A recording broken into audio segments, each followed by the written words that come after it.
Lo contrario ocurriría si la presión bajara. Acá lo mismo. Esa baja de presión es detectada por los vasoreceptores por extensión de la pared, se comunican con el bulbo, ahí interactúan con ese centro vasoconstrictor y con el centro cardioestimulador, entonces aumenta la frecuencia, aumenta el gasto cardíaco y acá se produce vasoconstricción, ¿sí? Y de esa manera la presión va a la normalidad. Fíjense la diferencia entre esta vasodilatación y entre esta vasoconstricción como respuesta a las variaciones de presión.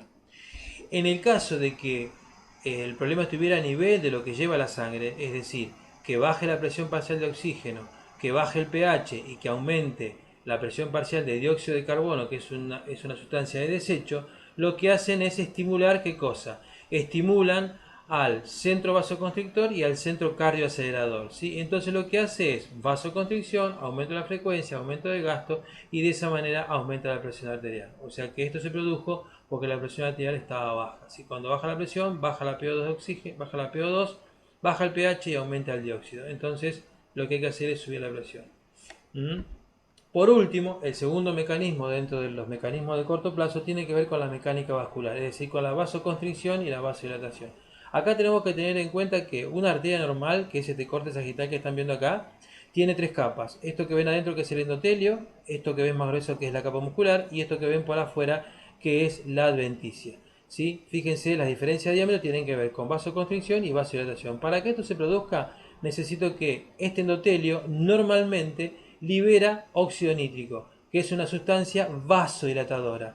Y este que ven acá, la endotelina, es una sustancia vasoconstrictora. ¿Sí? O sea que cuando se producen estos mecanismos es por liberación de cada una de estas sustancias.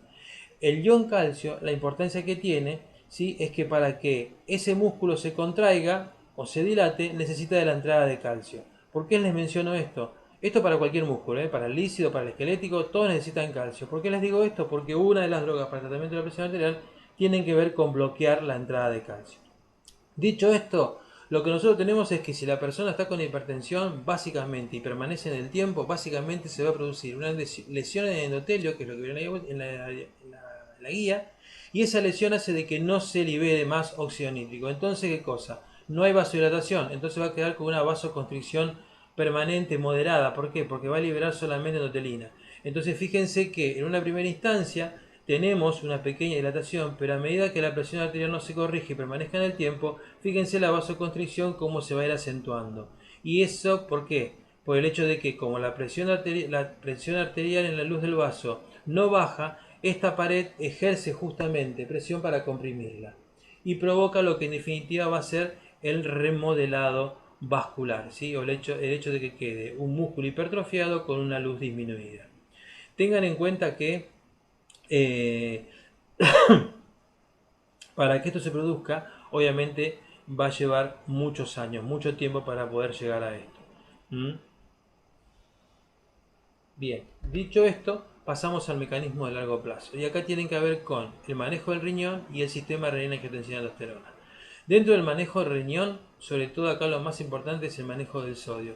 Normalmente nuestra célula tiene diferencias de concentraciones iónicas a ambos lados de la membrana. En lo que se refiere al sodio particularmente, es 3 sodios en el líquido extracelular por un sodio interno y que se cambia por 2 potasios que ingresan. Acá hay una proteína, una bomba que lo que hace es sacar 3 sodios y meter 2 potasios. Entonces siempre va a haber más sodio afuera que adentro. Todos los iones tienen que estar en equilibrio para que haya una electroneutralidad. El movimiento de iones lo que se produce, o sea, que algunos vayan adentro, que ellos vayan hacia afuera, cuando se produce alguna actividad. Bueno, básicamente, si la persona come mucha sal, porque comes alimentos refinados, alimentos enlatados, o porque te gusta agregarle mucha sal a la comida, fíjate acá yo puse en exceso, ¿sí? En lugar de haber 3, que es lo fisiológico, hay 14 sodios. Entonces, por diferencia de gradiente, si hay mucho acá y poco acá, por diferencia de gradiente, los sodios se van a mover hacia adentro de la célula, porque hay más cantidad. Y acá la célula aumenta de tamaño en relación a esta. ¿Por qué aumenta de tamaño? ¿Por la cantidad de sodio? Y en parte sí.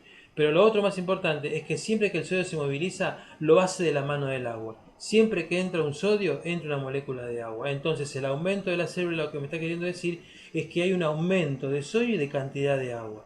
O sea que aumenta la bulimia. Hay retención de sodio y esa retención de sodio se manifiesta como edema. Uno de los síntomas que por ahí se va acompañado en la hipertensión arterial con el paso del tiempo. ¿Mm? Por último, recuerden que el exceso, cuando hay mucho aumento de bulimia, el